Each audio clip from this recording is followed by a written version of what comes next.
Hello guys, Willem Petzer here.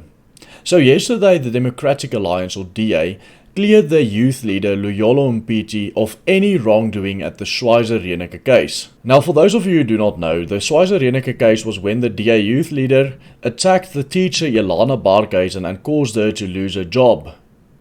We will discuss this in more detail later in this video. Now the DA has seen a significant move to the left in 2020 thus far.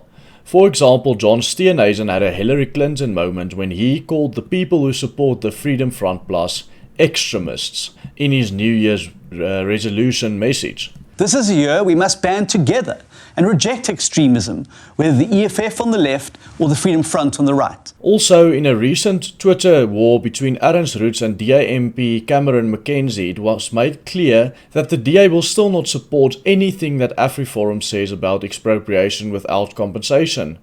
Even though we now know that AfriForum has been right from the start about it, and the ANC just released a statement in which they said that expropriation without compensation will go on without any court approval, and all the power should be in the hands of the executive, in other words the president and his cronies, which he chooses for himself. Thank you, Mr. Chair. I think that AfriForum, I'm not going to comment on what the other speakers have said or repeated. I think this is a missed opportunity for you. And I cannot align myself with anything that you have said. Ernst Roets even tweeted in response to this, "Shall we inform our 235,000 members that the DA persists in its rejection of AfriForum's presentation in Parliament and that its MPs persist that the DA cannot align itself with anything AfriForum said about expropriation without compensation." Now the DA released a statement saying they clear their youth leader Loyolo Mpiti of anything at the Schweizer-Reneke raceführer. According to their investigation, they found out that poor communication and campaign strategy is the reason why their election losses were so big in the 2019 election. Now of course Mpiti went to Schweizer-Reneke after a photo was released of a young teacher and the kids in the class in which it looked like the black kids were separated from the white kids in the classroom. He then vehemently attacked the teacher, even drove to Schweizer-Reneke and lobbied the Northwest Head of Education into suspending Ms. Barkhuizen from her job. Now of course, this was meant to score some cheap political points for the DA amongst the black voters by playing the race politics game. It had not worked in any way if we look at Schweizer-Reneke's results. I actually tweeted about this a few days earlier on my Twitter profile. Let me read my tweets to you. Does the DA's racial politics win them any votes amongst black population?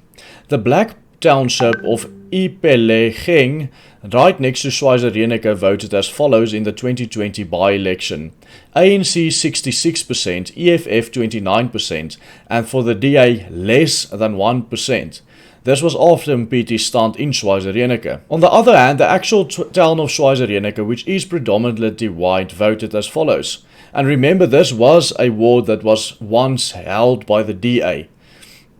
So the Freedom Front won it with a majority of 51%.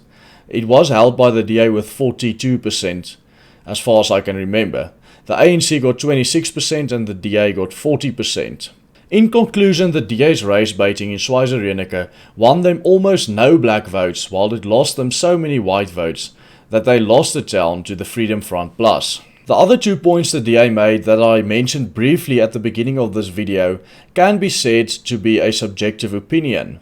It's a subjective opinion that the Freedom Front voters are extremists, for example. But we can't really justify anything about the Schweizer-Reneke case. Helen Zille herself even said in an article that she wrote in the Rapport newspaper that it was extremely racist and dumb of the DA to do what they did in Schweizer-Reneke. It seems like the DA stands with its original points. When the trade union Solidarity, led by Dr. Dirk Herman, decided to defend Ms. Elana Barkhuizen in court against what they said was her unlawful suspension, they were vehemently attacked by the then DA leader Mmusi Maimane, saying that they were trying to score cheap political points by attacking their youth leader Loyolo Mpiti. Of course, this is just ridiculous because they just did what the function of a trade union is in the first place, defending its members against any unfair things happening in the workplace.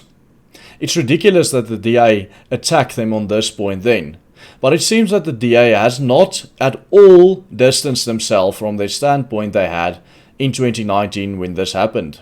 Now, the DA's very visible shift to the left can only be ascribed to the fact that they are being attacked vehemently from the left by people who say that Nelson's, Helen Zille and John Steenhuisen are head of the party is now racist just because the two leaders of the party are white, I would presume. So they are doing everything in their power to prove to these people that the DA is not racist. In my opinion, that is absolutely a lost cause for them. They do, however, take their white and specifically Afrikaner voters for granted doing so. And they think that they will not lose any of these votes with the actions that they take. I think this is a really, really dumb step forward for the DA and they must reconsider their position. That's all I have to say about that today. Thank you guys for watching this short video. If you enjoy my content, please be sure to subscribe and you have a great day and God bless you. Also, if you really want to receive all my videos on WhatsApp, please send your name and preferred language to +27 71 567 7162.